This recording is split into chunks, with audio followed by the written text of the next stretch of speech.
সকালে অথবা সন্ধ্যায় ঝটপট তৈরি করতে পারবেন আমার আজকের এই নাস্তাগুলো। একেবারে সহজভাবে মাত্র হাতে 5 মিনিট সময় থাকলে নাস্তাগুলো তৈরি করে নিতে পারবেন। এই তো এই নাস্তাগুলো তৈরি করার জন্য এখানে আমি 4টি মিডিয়াম সাইজের আলু খোসা ছাড়িয়ে বেশ ভালোভাবে ধুয়ে পরিষ্কার করে তারপর আমি গ্রেটারের যে ছোট ছিদ্রটা আছে সেটা দিয়ে গ্রেট করে নিচ্ছি। এই নাস্তাগুলো মাত্র 5 মিনিটে তৈরি করে নিলেও খেতে কিন্তু দুর্দান্ত হয়। আপনারা চাইলে বাসায় একবার ট্রাই করে দেখতে পারেন, আপনাদের কাছেও ভালো লাগবে। এই তো আমার আলুগুলো গ্রেট করে নেওয়া হয়ে গিয়েছে। এবার আমি আলুগুলোকে বেশ কয়েকবার পানি পাল্টে পাল্টে ধুয়ে নিব। আলুগুলোকে আমি আস্ত অবস্থায় ধুয়ে নিয়েছিলাম। এবার গ্রেট করে নেওয়ার পরও আবারও ধুয়ে নিব, কেননা আলুর মধ্যে অনেক বেশি কষ থাকে, সেগুলোকে রিমুভ করার জন্য বেশ ভালোভাবে ধুয়ে নিচ্ছি। এই তো দেখতেই পাচ্ছেন আমি কয়েকবার পানি পাল্টে পাল্টে আলুগুলোকে ধুয়ে নিচ্ছি।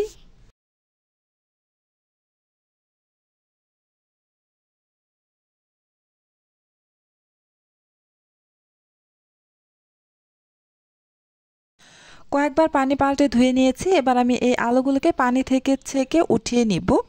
খেয়াল রাখতে হবে এই আলুর মধ্যে যেন কোনো পানি না থাকে, একেবারে পানিটা চিপে ফেলে দিতে হবে। এই তো আলুগুলো আমি উঠিয়ে নিয়েছি।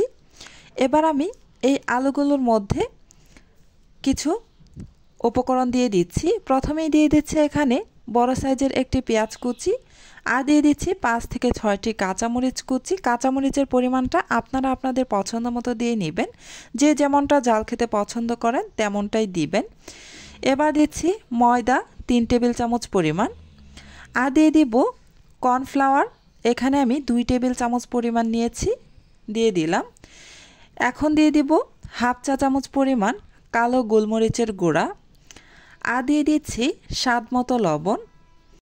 বাকি আরও উপকরণ আছে, সেগুলো আমি একটু পরে দিব।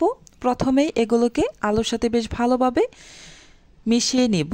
আমি একটা চামচের সাহায্যে মিশিয়ে নিচ্ছি, আপনারা চাইলে হাতের সাহায্যেও মিশিয়ে নিতে পারেন।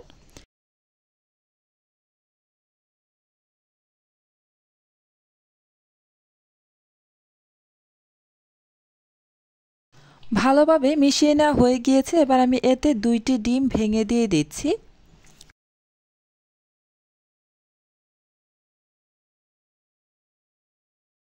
এবার ডিমগুলোকেও আলুর সাথে বেশ ভালোভাবে মিশিয়ে নিব।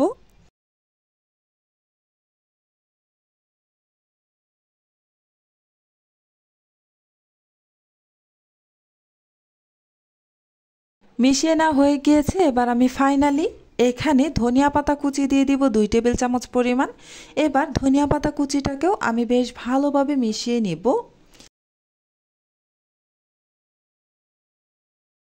ভালোভাবে মিশিয়ে নেওয়া হয়ে গিয়েছে, মিশ্রণটা আমার রেডি। এবার আমি এই নাস্তাগুলো ভাজার জন্য চুলায় একটা প্যান বসিয়ে গরম করে এতে আমি 3 টেবিল চামচ পরিমাণ সয়াবিন তেল দিয়ে দিলাম। এই নাস্তাগুলো ভাজার জন্য খুব বেশি তেলের প্রয়োজন নেই। তেলটা গরম হয়ে গেলে এতে আমি একটা চামচের সাহায্যে ছোট ছোট করে প্যানকেকের মতো দিয়ে দিচ্ছি। দেখতেই পাচ্ছেন আমি গোল গোল করে দিয়ে দিলাম। এবার আমি ঢাকনা দিয়ে ডেকে এক পাশ 3 মিনিট করে চুলার হিট একেবারে লোতে রেখে ভেজে নিব। 3 মিনিট পর আমি ফিরে আসলাম। এবার আমি উল্টে দিব।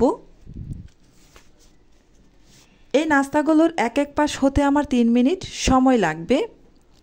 চুলার হিট অবশ্যই লো হিটে রাখবেন, নয়তো আলুগুলো কাঁচা থেকে যেতে পারে। এই তো আবার আমি ঢাকনা দিয়ে ডেকে অপেক্ষা করেছি 3 মিনিট। 3 মিনিট পর এই যে দেখতে পাচ্ছেন আমার নাস্তাগুলো ভেজে নেওয়া হয়ে গিয়েছে। এভাবেই আমি বাকি সবগুলো নাস্তা ভেজে নেব। এবার আমি এগুলোকে উঠিয়ে নিচ্ছি।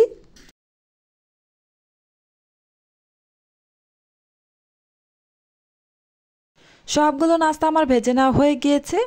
আমার আজকের এই রেসিপিটি আপনাদের কাছে কেমন লেগেছে কমেন্ট করে জানাবেন, একটি লাইক দিয়ে দিবেন। আজকের মতো এখানেই বিদায় নিচ্ছি। আবারও দেখা হবে পরবর্তীতে কোনো নতুন রেসিপির সাথে। ভালো থাকবেন, সুস্থ থাকবেন। আল্লাহ হাফেজ।